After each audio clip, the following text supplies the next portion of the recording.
नमस्कार, आप देख रहे हैं नेक्स्ट 9 न्यूज। मैं तुषार आपके साथ। दर्शकों, आपको बता दें कि मणिपुर को लेकर जिस तरीके से यहाँ भारत के अंदर एक के बाद एक विपक्षी दल जो है, विपक्षी पार्टियां जो हैं, जिन्होंने गठबंधन बनाकर अपने अलायंस का नाम टीम इंडिया रखा है, वो जिस तरीके से यहाँ पर प्रधानमंत्री नरेंद्र मोदी को घेरती हुई नजर आ रही है, वो देखने लायक है। और इसी के चलते जिस तरीके से अविश्वास प्रस्ताव भी जो है वो संसद में लाया गया, जिसके चलते विपक्ष को यह मालूम है कि अगर उस पर वोटिंग होगी तो अविश्वास प्रस्ताव जो है वो कम वोटों के चलते गिर जाएगा, लेकिन फिर भी वो अविश्वास प्रस्ताव लेकर आया। क्यों? वो इसलिए क्योंकि वो चाहता है कि प्रधानमंत्री नरेंद्र मोदी संसद में आए और भाषण दे और मणिपुर को लेकर कुछ बोले। और अब ऐसा होता हुआ जल्द ही हमें नजर आने वाला है, क्योंकि अविश्वास प्रस्ताव जो है उसे संसद में मंजूरी मिल चुकी है। लेकिन दर्शकों, आपको बता दें कि टीम इंडिया का एक डेलीगेशन जो है वो मणिपुर पहुंचा है। टीम इंडिया के कई सदस्य जो है वो मणिपुर पहुंचे हैं, इंडिया गठबंधन के, और वो वहां पर जो स्थिति है वहां का जायजा ले रहे हैं। राहत कैंप में जा रहे हैं, लोगों के घरों में जा रहे हैं, वहां सड़कों पर घूमकर सेफ्टी का जायजा लिया जा रहा है और सारी चीजें वहां पर देखी जा रही हैं। आपको बता दें कि इसको लेकर भी जो सबसे ज्यादा भारतीय जनता पार्टी के नेता हैं वो निशाने दाग रहे हैं यहाँ इंडिया गठबंधन पर, और ये कह रहे हैं कि जहां आप मणिपुर गए हैं वहां आप वेस्ट बंगाल भी तो जा सकते हैं, क्योंकि वेस्ट बंगाल में भी अभी कुछ पंचायत चुनाव के दौरान कुछ दिनों पहले वहां पर भी कई हिंसा जो है वो देखने को मिली और कई लोगों की जानें भी जो है वो वहां गई हैं। तो अब वहां क्यों नहीं जा रहे हैं? मणिपुर ही आपको क्यों जाना है?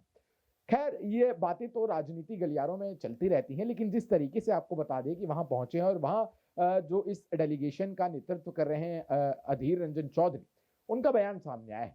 उनका कहना है कि मणिपुर के हालात बेहद ही खराब हैं। अगर मणिपुर को वक्त रहते अभी भी नहीं संभाला गया तो पूरे इंडिया में ये हालात दिखने लग जाएंगे और पूरे इंडिया पर इसका असर पड़ेगा, यानी कि पूरे भारत पर पड़ेगा।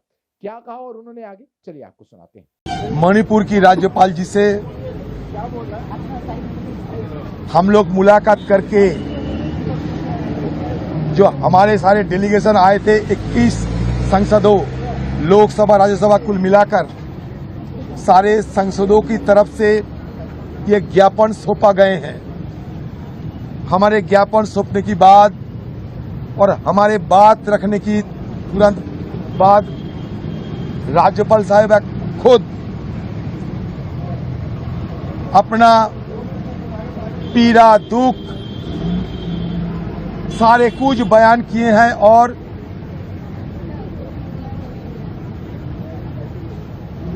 ये 2 दिन की दौरे में जो चीज हमारे सामने आए थे, जो तजुर्बा हमें हुई थी, वो सारे को उनके सामने रखने के उपरांत उन्होंने सहमत जताए, हमारी बात पे सहमत जताई खुद यहाँ के राज्यपाल साहिबा।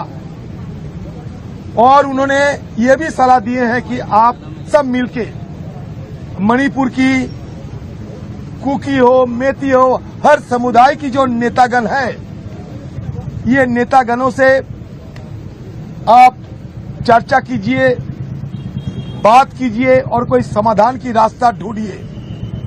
उन्होंने ये भी सलाह दी कि सत्तापक्ष या विपक्ष सब मिलके ऑल पार्टी एक डेलीगेशन मणिपुर में आना चाहिए और यहाँ आके हर समुदाय की नेतागण से वार्ता करना जरूरी है, क्योंकि लोगों के बीच जो अविश्वास की वातावरण पैदा हो चुकी है उसको निवारण करने के लिए सबको एकजुट होकर पहल करना जरूरी है। तो देखा दर्शकों आपने किस तरीके से यहाँ पर अधीर रंजन चौधरी ने मणिपुर को लेकर एक के बाद एक जो खुलासे हैं वहां की जमीन से वो किए हैं। उनका कहना है कि वहां पर हालात बिल्कुल भी ठीक नहीं है, वहां की जो सरकार है वो कुछ नहीं कर पा रही है, पूरी तरीके से फेल हो चुकी है। जो सीएम है बीरेन सिंह, वो वहां पर कुछ नहीं कर पा रहे हैं, पूरे तरीके से फेल हो गए। आपको बता दें कि मणिपुर को लेकर राजनीति इस समय सबसे ज्यादा गर्मा चुकी है, क्योंकि 2024 के लोकसभा चुनाव भी अब सिर पर है। और इसी को देखते हुए यहाँ पर जितने भी विपक्षी दल हैं उनका सिर्फ और सिर्फ एक ही मोटिव है कि मणिपुर को लेकर यहाँ पर बीजेपी को साधा जाए, क्योंकि बीजेपी की ही सरकार जो है वो वहां पर मणिपुर में है और इसी को लेकर वो साधने की कोशिश में है और जनता को दिखाने की कोशिश में है कि ऑपोजिशन अभी फेल नहीं हुआ है। ऑपोजिशन अभी भी ताकत रखता है, और वो इतनी ताकत रखता है कि वो अगर चाहे तो प्रधानमंत्री नरेंद्र मोदी को बोलने पर मजबूर कर सकता है। और इसी के तहत मणिपुर को लेकर यहाँ पर अविश्वास प्रस्ताव जो है बुलाया गया था। और अब जिस तरीके से वहां पर टीम इंडिया के जो डेलीगेशन है, नेताओं का जो एक डेलीगेशन गया है, वो वहां पर पूरा जायजा ले रहा है, और उसके बाद जिस तरीके से ये बयान आया वो भी कहीं ना कहीं दिखाता है कि अभी भी लोकतंत्र में हमारे देश के विपक्ष एक महत्वपूर्ण भूमिका निभा रहा है, जो कहीं ना कहीं भारतीय जनता पार्टी को एक बड़ी मुश्किलों में डाल सकता है। अब दर्शकों, आपको इस बारे में क्या लगता है, आपकी क्या राय है, हमें नीचे कमेंट सेक्शन में जरूर बताएं और देखते रहें नेक्स्ट 9 न्यूज। धन्यवाद।